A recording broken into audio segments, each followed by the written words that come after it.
Witajcie telewidzowie kolejnego dnia z Aten. Ja wyskakuję ze swojego hostelu szybko, a jeszcze wam pokażę, jak ktoś nie widział, jak wygląda mój pokój. 20 euro za takie łóżko za noc. Dobra, ja się zbieram, uciekam z pokoju. Jestem już na zewnątrz, no dosłownie kilka metrów uszedłem od swojego hotelu.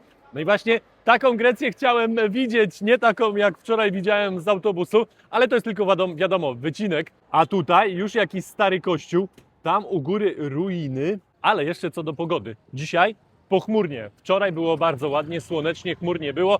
Można było fajnie zwiedzać, ale ja byłem w trasie, więc no mam nadzieję, że później to słońce po prostu wyjdzie. A pierwsze miejsce, do jakiego idę, to Grób Nieznanego Żołnierza, tak to się nazywa. I tam jest zmiana warty co godzinę. Pewnie z was tutaj kilka osób było, to będzie wiedziało, o co chodzi, a jak nie, to też pewnie widzieliście w telewizji. Oni w takich dość śmiesznych strojach chodzą, takie buty mają dość duże i zawsze tak maszerują i gdzieś tam się zmieniają, więc to jest taka atrakcja, idę ją zobaczyć. Już wczoraj po drodze widziałem, że Grecy to chyba jednak lubią słodkości i takie wypieki, bo sporo miejsc jest takich. Jakiś stary kościół przede mną, no to mi się tutaj nie podoba. O, też te pomarańcze. Co mi się właśnie nie podoba, że patrzcie, tu jest taki ładny kościół, a dookoła wcisnęli no taką betonozę. No tutaj jeszcze jakoś te budynki wyglądają, ale tu na przykład to, no to też jeszcze jest spoko. No średnio mi się to podoba po prostu. Pan sprzedaje kokosy na ulicy, no i patrzcie jaka reklama. Wszystko ładnie wygląda, te kokosy wyglądają świeżo przez tą wodę, że ona cały czas na nie leci. Kasztany i kukurydza też popularna na ulicach Aten można spotkać. Tutaj widzicie są świeże kasztany. Dosłownie kilka metrów i kolejne stoisko z tymi słodkościami.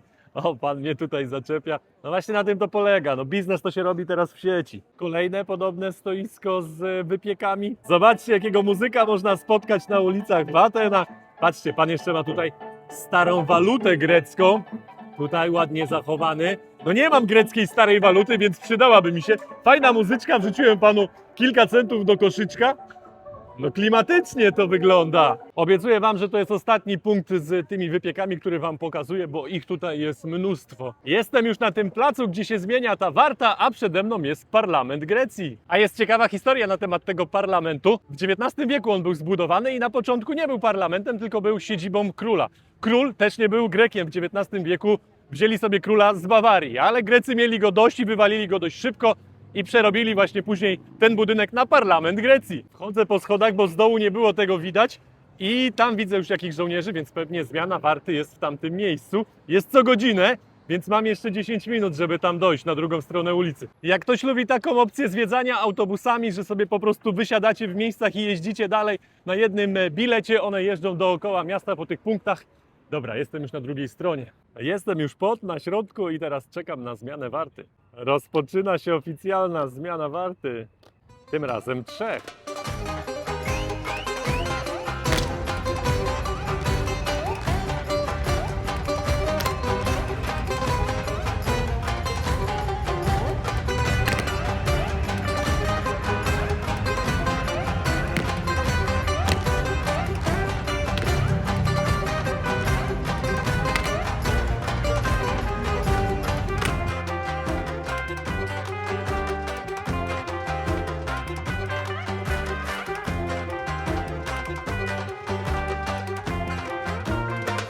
I już po zmianie warty chłopaki idą sobie odpocząć. Całość trwała jakieś 4 minuty, ale taka ciekawostka, jakbyście chcieli zobaczyć dłużej, jak wygląda ta zmiana i z orkiestrą i więcej żołnierzy, to zapiszcie sobie, że w niedzielę o 11, że w każdą niedzielę o 11 jest taka huczniejsza zmiana. Tam, gdzie idę teraz zjeść śniadanie, jest lekka historia związana z tym miejscem. Nie jakaś dawna historia, tylko związana ze mną. W Bratysławie poznałem 2 Greków i oni mówią, są fajne restauracje w Atenach, gdzie chodzimy jeść, jest tanio i jest dobrze, lokalnie. Ja mówię, no to dobra, daj mi, na mapie sobie zapisałem. Okazało się, że to jest 2 minuty właśnie od tego parlamentu, więc ja idę na śniadanie do tamtej restauracji. Restauracja nazywa się Souvlaki Kostas i zobaczcie, jest kolejka, jak jest kolejka, to musi być dobrze. Tutaj macie menu, możecie sobie spojrzeć, porównać, zobaczcie, no ceny dość są niskie, 4 euro niecałe, widzę jakiś chleb z mięsem. Czekam już 15 minut, ale złożyłem już zamówienie, więc no myślę, że maksymalnie jeszcze 5 minut i będę miał. Na placek kolega dał już cebulę, mięcho, teraz trochę sera feta, tak mi się przynajmniej wydaje, i pietruszka? Pewnie tak. O. I pani będzie to zawijać. W tym połączeniu wszystko gra. Mięso czuć osobno, warzywa czuć osobno, lekko wyczuwalny też jest ten ser, jest też pietruszka, zobaczcie, sporo tej pietruchy, superanckie połączenie, naprawdę jak będziecie, to wpadnijcie do tej restauracji. Ja już zjadłem, a kolejka się nadal nie zmniejsza. Te suwlaki, które ja teraz jadłem, to są takie klasyczne, bez dodatku frytek, bo tutaj takie nowoczesne też podają i w bardzo dużych miejscach tak jest, że robią suwlaki, czy robią jakiegoś gyrosa i ładują do środka frytki. Nie to, żeby te frytki jakoś przeszkadzały, bo jak jadłem w Bułgarii podobne i tutaj wczoraj też, no to te frytki naprawdę mają dobre, bo jadłem też same frytki. One są często właśnie takie grube jak palec. A ja właśnie takie lubię, nie lubię takich cienkich jak w McDonaldach są. Teraz idę do najstarszej dzielnicy w Atenach, nazywa się Plaka, ale powiem wam, że zaczyna dość mocno wiać, zobaczcie na te drzewa.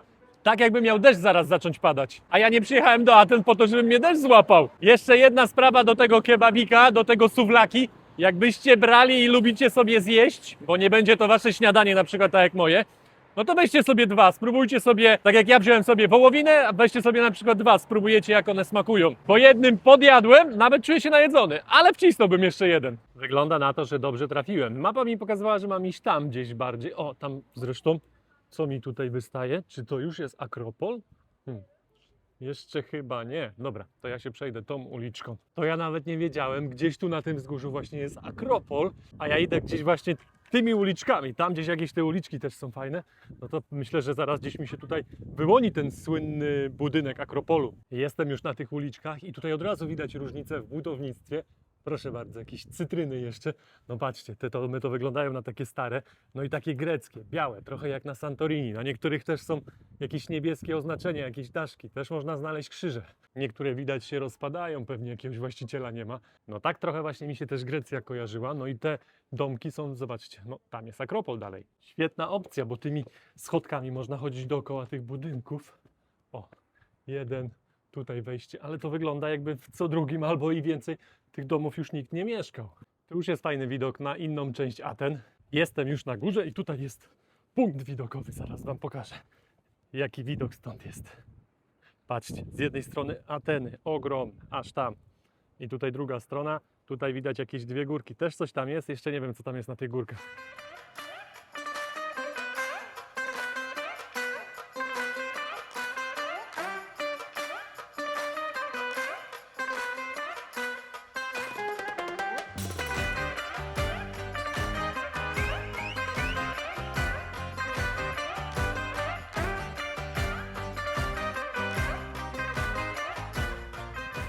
Tam jest to wzgórze, schodzę już na dół i patrzcie jaki klimacik, stoliki porozstawiane na takich schodach. Restauracja tutaj jest. Jestem teraz pod Forum Rzymskim w Atenach, to jest bardzo blisko, bo tam macie to wzgórze i widzę, że można tam wejść. To ja wchodzę, zobaczyć jak to wygląda w środku. Jednak nie wchodzę, bo tutaj jest budka i za przejście się dookoła trzeba zapłacić 10 euro. A to można wszystko dookoła, no to z trochę wyższego poziomu zobaczyć. Oczywiście wchodząc to można jakieś tam smaczki poznać, pewnie sobie poczytać jakieś tablice, być po prostu bliżej tego miejsca. To miejsce było zbudowane przez Rzymian i służyło do handlu, a było zbudowane za czasów Juliusza Cezara, czyli takiego najsłynniejszego cesarza Rzymu. Jestem z drugiej strony forum i tutaj też widać sporo zabytków. Podejrzewam, że ten budynek to odbudowany, tak bym obstawiał, no bo większość to widzicie gruzy. Spore te forum, bo tutaj jestem jeszcze z innej strony. To wszystko jest tutaj tak blisko, że jesteście w stanie to ogarnąć sobie na pieszo i ja też jestem właśnie na jakichś uliczkach takich zakupowych. Tam też jakiś plac ponoć jest dalej na tych uliczkach, więc ja idę zobaczyć jak to tam wygląda. I jest oficjalny sklep Panathinaikos. A że kiedyś byłem fanem piłki, teraz jestem trochę mniejszy, idę zobaczyć. Jakoś nic ciekawego tamten sklep. Jestem teraz na Monastiraki Square i tutaj są dookoła jakieś knajpy, sklepy. Też widzę jakiś tam bazar, sprzedają jakieś owoce, więc możecie sobie tutaj przyjść, spędzić trochę czasu, tylko że zaczyna deszcz padać, no i też nieprzyjemnie zaczyna się robić. Kropi tak co jakiś czas, trochę pokapie, ale tak delikatnie i przestaje i znowu. Trafiłem jeszcze na taką uliczkę i to wygląda jak taki pchli targ. Ludzie sprzedają co mają. Z jednej strony tutaj zobaczcie ile tego jest. Tam jeszcze można do środka wejść i zagłębić się w te wszystkie skarby. To wygląda na starą maszynę grającą. Tam w środku są płyty. Tu pewnie było opisane, wybierało się jakiś numerek. Aha, tu się wpisywało numerek, bo tu były oznaczenia. I wybierał system jakąś płytę, wrzucał i grało to. I tutaj zaczyna robić się ciekawie. Wpadłem na lokalny market, a na lokalnym markecie zawsze jest lokalnie. O, jak chłopaki tutaj ciachają, to chyba kozina będzie. Jednak to nie koza, tylko owca, a tutaj zobaczcie, jest w całości. Tu sprzedają jakieś mięcha, a tutaj mogą od razu grillować. Tych stoisk z mięsem jest tutaj sporo. Tam były inne, w sensie tam była wołowina, tam była owca, a teraz widzę, że i kiełbasy, i wieprzowina. O, te kiełbasy to wyglądają już jak u nas. Zwróćcie uwagę, jak tutaj wszędzie jest czysto. Oni to na świeżo rozprawiają, ale patrzcie, zaraz to jest czyszczone. Te blaty tutaj, gdzie sprzedają, też czyściutko. No takie mięsa chce się kupować. Kurczaki tak samo, a pamiętam, jak ludzie czasami pisali, że w Azji, bo na ulicy, bo coś tam. No i zobaczcie. W Grecji tak samo sprzedają. Patrzcie na to, tutaj kolejna. Mięso sprzedają z tej strony, a tutaj knajpa.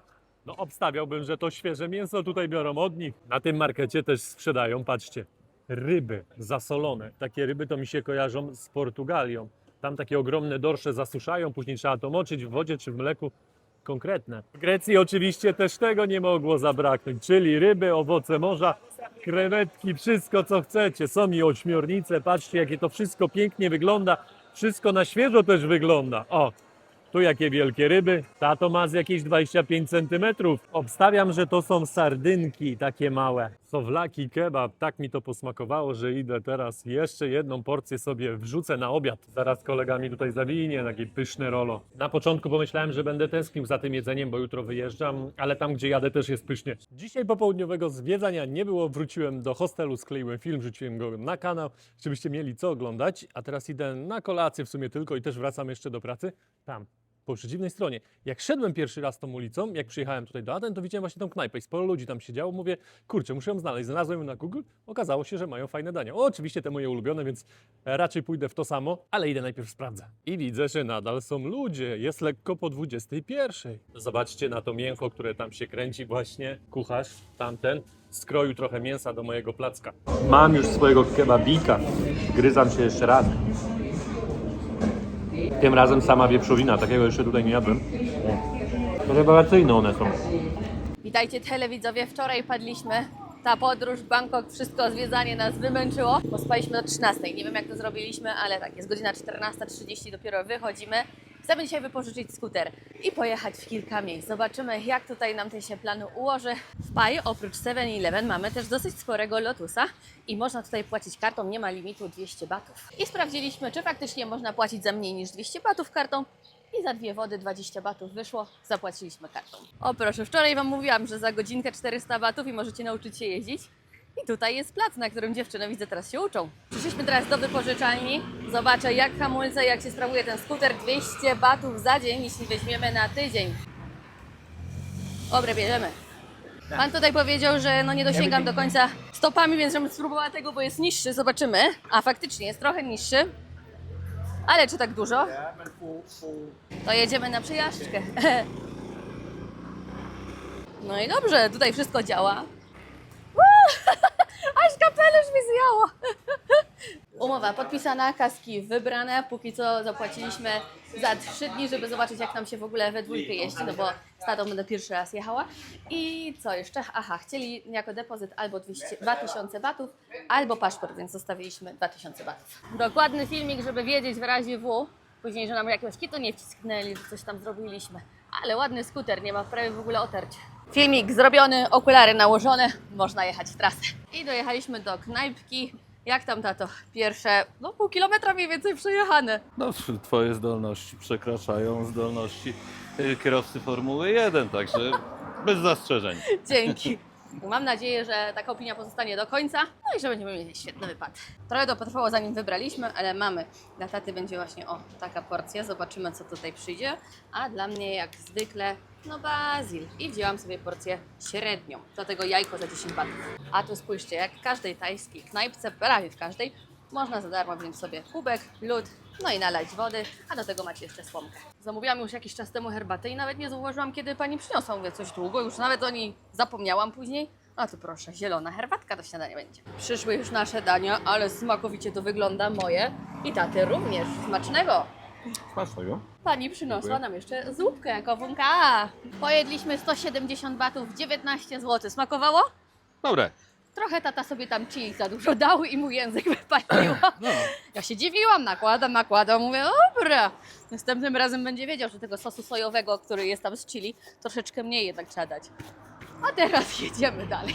Jadąc już na Kajon, Zatrzymaliśmy się pod Buddą. Nie jest to ten Big Buddha słynny, ale jakiś inny. Idziemy sprawdzić. To miejsce wygląda na trochę opuszczone. Zobaczcie, nawet tutaj woda w tej misie stoi. Tutaj widać, że jest przygotowana do remontu. Kamienie już w środku, obłożona, ale poza tym nic się nie dzieje. No i to taki mały obiekt. Tutaj jeszcze pójdziemy zaraz na dół zobaczyć, co jest. Obok mamy dwóch takich strażników i most. To idziemy przez niego, zobaczymy, co tam po drugiej stronie słychać. Przeszliśmy przez mostek, tutaj też smoki pilnują, stoją na baczności, a z tej strony miejsce do posiedzenia. Jedno, drugie, trzecie.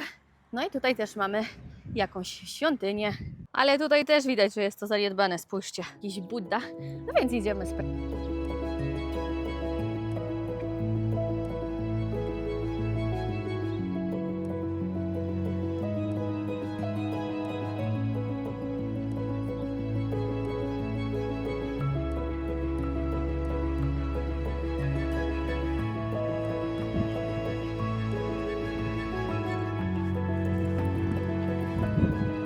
Pierwsza jazda taty skuterem. Poczekaj, nie rozpędzaj się tam tak. Tata ma prawo jazdy i nawet międzynarodowe zrobił, tylko po prostu wiele lat nie miał praktyki. Ale z tego co widzę, to nie zapomniał, jak się jeździ. Dałam tacie skuter, to już teraz go nie powstrzymam. Będzie jeździł tak jak ja. Złapam zajawkę. Nie no, profeska, proszę pana. Jak mówiłam, no nie da teraz do kierownicy zasiąść.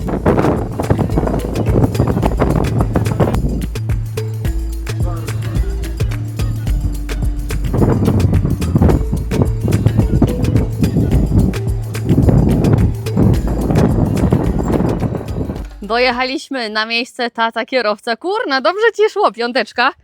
Piąteczka, super. Jak się prowadziło? Super, w ogóle łatwiejsze niż jazda rowerem, także polecam, jak ktoś ma tam zaległe prawko jazdy, który o tym zapomniał na motor, to spokojnie wsiadasz i jedziesz jak, no. No, nie, naprawdę, tata to od razu, pyk, pyk. Ja to tam czasami miałam problem na początku, ale tata w ogóle i gaz, i hamulec, i skręcanie, super. Okej, dojechaliśmy na kanion i zobaczcie, tutaj wzdłuż kanionu, jakbyście byli głodni, zjecie coś, napijecie się, także można spędzić tu trochę też więcej czasu na dole. Można również też kupić pamiątki, a my zaparkowaliśmy tak, że od razu tutaj jest wejście. No to zaczynamy naszą wędrówkę. Tata zwrócił uwagę na to, że właśnie jak tutaj jest mokro, to ciężko by było wejść, bo nawet jak jest sucha ziemia, to wiecie, źle staniecie i noga się sunie. Tam po schodkach, a tutaj skrót jest i dochodzimy do tej samej drogi. Tak? No, tak mi się wydaje. No tak, zobaczcie, tutaj jest takie jakby normalne, ojejku, ale się zdyszam, wejście. Tutaj my stąd wyszliśmy, idziemy jeszcze pod górkę i wdrapaliśmy się. Było ciężko? Nie, gdzie tam? No nie, jak już z tego boku wyszliśmy, to dosłownie chwila. Ja kojarzyłam, że tutaj to gorzej jest wejść. No ja to się zasapałam tak czy siak, ale tak, jacie, ale widoczki. Kurczę, pięknie, jeszcze to słoneczko dzisiaj przygrzewa. Idziemy, zaczyna robić się nam wąsko. Tato, dasz radę? Zobaczę, najwyżej będziecie mnie tam wyciągali z No dołu. tutaj to ciężko by było. Mam nadzieję, że dasz radę. Jak czujesz się niepewnie, to mów. Dobra, ja idę. Proszę bardzo. No tutaj nie jest jeszcze aż tak wąsko, więc na luziku można przejść. Tam dalej z tego co kojarzę będzie troszkę gorzej. Mówię, ale po pijaku to by było ciężko. Dobrze, że my trzeźwi. Zostawiamy również naszą wlepkę. Jak będziecie, dajcie znać, czy jeszcze tu wisi. No dobra, to schodzimy powoli, trzymaj się. O, tu ślisko, a na tym piachu poślizgnąć się to nie chcemy. Pierwsze przeszkody pokonane, idziemy dalej. Kolejna ścieżka to już tam easy, nie taka trudna. Tam jeszcze jak pójdziemy, z tego co widzę, to tam jest bardzo cienko, ale powoli damy radę. Jesteśmy teraz w miejscu, w którym byliśmy ostatnim razem z Marcinem, ale no właśnie, dalej już z tatą też raczej nie będziemy kombinować, schodzić, bo zobaczcie, tutaj taka pionowa dziura. Jeszcze zejść może by się udało, ale później tutaj wchodzić potem. Myślę, że odpuszczamy i pójdziemy po prostu sobie właśnie w drugą stronę. Gdzie te dziewczyny? A, właśnie na tamten cypelek. Osobiście jestem na tym kanionie już 3. raz. Ale dzisiaj moim zdaniem jest ten najpiękniejszy raz, kiedy niebo jest po prostu piękne, słońce świeci, jest taka czystość, przezroczystość, że widać te góry w oddali. Spojrzałam teraz z tej perspektywy i kojarzę, że jednak nam z Marcinem udało tam się wejść.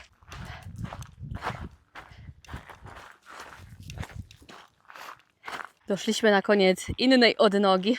Tutaj jakiś spad mamy przed nami. Ale rewelacja, jak Ci się podoba? Ja jestem nadal zachwycona. A ty jesteś zachwycona, będąc tutaj trzeci raz, tak? Ja jestem pierwszy raz, to co ja mam powiedzieć? No po prostu dech w piersiach zapiera, to no, nie wiem gdzie będziecie w Tajlandii, to chociażby tylko i wyłącznie po to, żeby to zobaczyć, to warto tu przyjechać. I no to, że jest wejście, wstęp za darmo, to jest w ogóle nie do pojęcia, także super, no naprawdę jest ekstra. Byłam tutaj kilka razy, jak już wspomniałam, ale ani razu nie widziałam aż tyle osób. Zobaczcie, tam siedzą tam, ale mamy już 15 po 17, czyli myślę, że zbierają się tu ludzie po prostu na zachód słońca.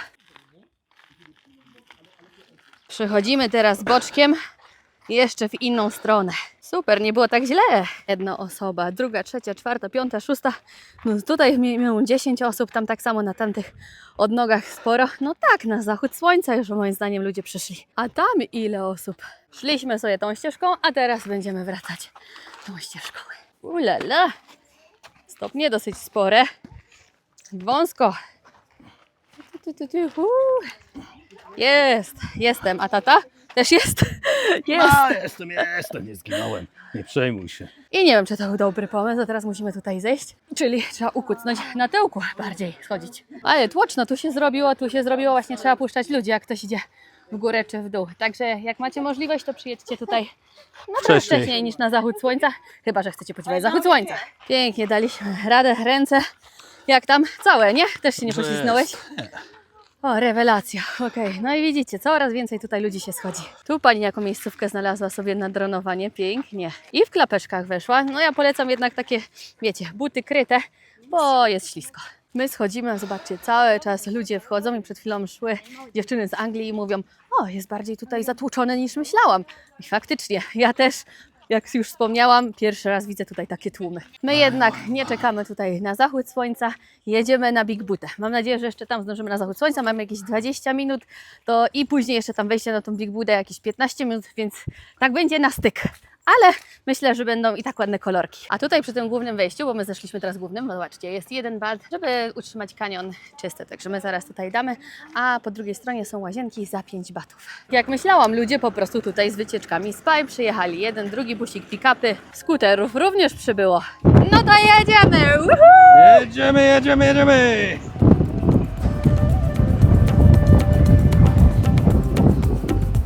Jesiu!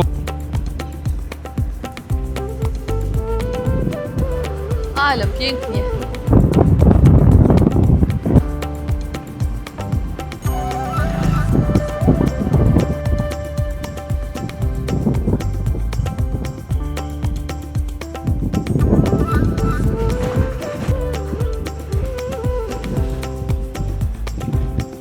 Od razu?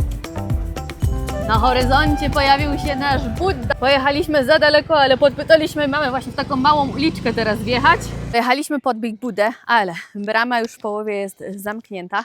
Mamy za 5:18, no i niby tutaj do 18 można wchodzić, ale skutery jeszcze stoją, ludzie na górze siedzą i my ostatnio, tak samo jak byliśmy, no to nikt nas z góry nie wygonił. Jest i tabliczka, żeby uniknąć zamknięcia w środku, to żeby do 18 wyjść. No nic, kto nie ryzykuje, nie pije szampana, idziemy na górę. Trochę schodów przed nami to jest.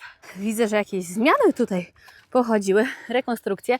Na Google widziałam, że Buddha jest jeszcze zastawiony rusztowaniem, ale z tego co widzę to, ojejku, to nic na nim nie stoi. Ostatnie kroki były nie najlżejsze, no. Także jak ktoś nie ma kondycji tak jak ja, no to, ale po drodze można sobie odpoczynek zrobić. Tak, jesteśmy, zdążyliśmy na zachód słońca, pół godzinki jeszcze. Widok cudowny. Oj, świetnie, fajnie. A Buddha, zobaczcie, tutaj jednak jest dalej w rekonstrukcji do połowy. Górną część już chyba zrobili. Chciałam Wam nagrać, jak Pan gada przez megafon, że już dziękujemy za dzisiaj, zapraszamy jutro rano, ale teraz już prosimy o opuszczenie. Wszyscy się zebrali, my jesteśmy jako przedostatni, tam przed nami jeszcze kilka grupek idzie, a teraz dopiero kolorki zaczynają się robić. Zachód tutaj w marcu jest o 18:36, tak mniej więcej, więc no 18 zamykają, no to tyle co widzieliśmy, że po prostu to słońce zaszło za górę, ale i tak pięknie. O, hello, hello. A zobaczcie, jakie niebo teraz się zrobiło. Przepiękne kolory. Schodzimy, a tu widzę, że brama jednak zamknięta. A tam stoją panowie mnisi i właśnie mówią przez megafon. Okej, jednak ktoś nas wypuści, jednak ktoś pilnuje tej bramy, żebyśmy tutaj na noc nie utknęli. Tego jeszcze nie grali. Jako ostatni wyjeżdżamy spod Big Budy, ale jest tak otwarte, tak jak mówiłam. Pan tutaj pilnuje, żeby każdy wyszedł. My wyjechaliśmy i pan już zamknął bramę. Tutaj też były jakieś busiki, też odjeżdżają.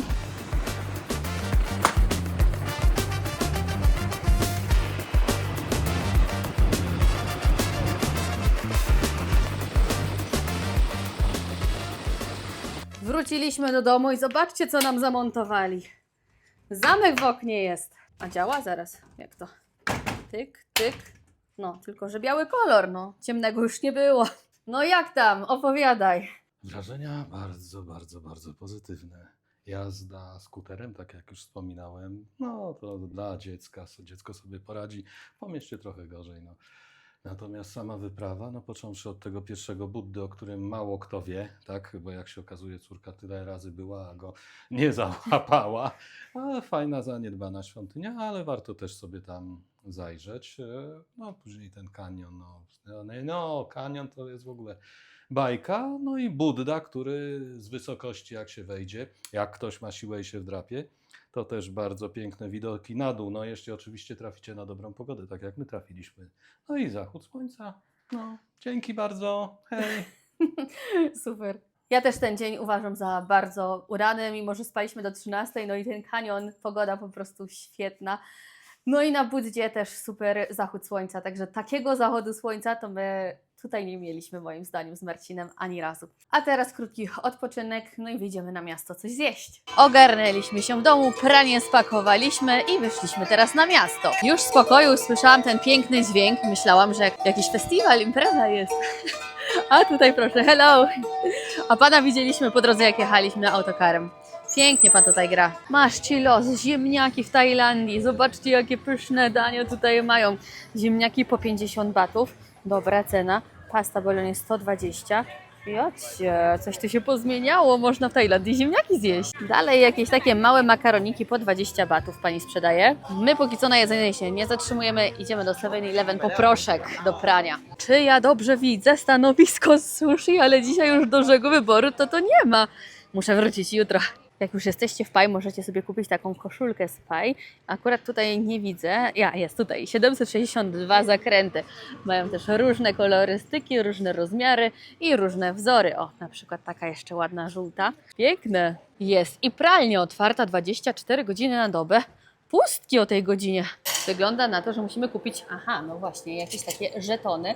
Nie byłam pewna wsadzając 20 batów, ale tak, okej, wyszły żetony. My potrzebujemy 50 batów. Pamiętajcie, żeby wymienić tyle i potrzebujecie, bo my tutaj wymieniliśmy 20 batów, 40, a tu potrzeba 50, a 10 nie rozmienia tamta maszyna. No ale już mamy finalnie. Co? Detergent wrzuciłam tutaj, to zamykam. Ubrania w środku zamknięte. I teraz wrzucamy pieniążki i start! Start! I co, tylko 26 minut będzie się prało? Zawsze było około 40. Pokazało się 26 minut, to idziemy, wracamy na miasto. W międzyczasie przyszliśmy na pyszną zupkę, to znaczy mamy nadzieję, że pyszną zupkę i smak od tamtego roku się nie zmienił. Z dodatków dobraliśmy sobie kiełki i kapustę, oczywiście woda tak samo za darmo, smacznego. Zjedliśmy 2 zupy w James Chicken Rice and Noodles, za 2 zupy wyszło 100 batów, czyli 11 zł, no z kawałkiem, z groszami, a teraz już idziemy odebrać pranie, bo trochę nam się ta zupa jednak przeciągnęła. Z 25 minut nasze pranie leżało kolejne 25 minut, a ile jest? Nikt się go nie pozbył. Wróciliśmy już do pokoju, po drodze były jeszcze szybkie zakupy w 7-Eleven. To jest ten ulubiony mój i w sumie mamy też słonecznik kokosowy. No i na osłodę dnia wleci jeszcze takie ciasteczko. W środku wylewa się z niego czekolada. Pani jeszcze specjalnie w 7-Eleven mi podgrzała. A do tego zrobię sobie herbatkę i zaraz Wam pokażę mój nowy nabytek. A oto ten nowy nabytek. Kto myśli, to się domyśla. Co to jest? No proszę. Tu włączam sobie go. Chyba coś tu nie działa teraz. Albo pokażę, bo nie było do kontaktu włączone. Okej, już działa. Ustawiam sobie teraz temperaturę. Proszę bardzo, 100 stopni chcę. No i niech mi podgrzewa. Teraz woda ma 23 stopnie i zaczyna. mi się gotować. Powinnam położyć jeszcze przykrywkę, byłoby wtedy szybciej. O, już 25 ma, 26, 27. No właśnie, i zaraz będzie herbatka gotowa. Jak będziecie w Tajlandii, to naprawdę polecam. On od dzisiaj moim ulubionym deserem z Tajlandii będzie. No, a przy okazji to już wszystko na dzisiaj. Dziękujemy za oglądanie i do następnego. Pa! O kurczę, nie zauważyłam, że mam czekoladę na zębach. Dobra, to nic, to pa!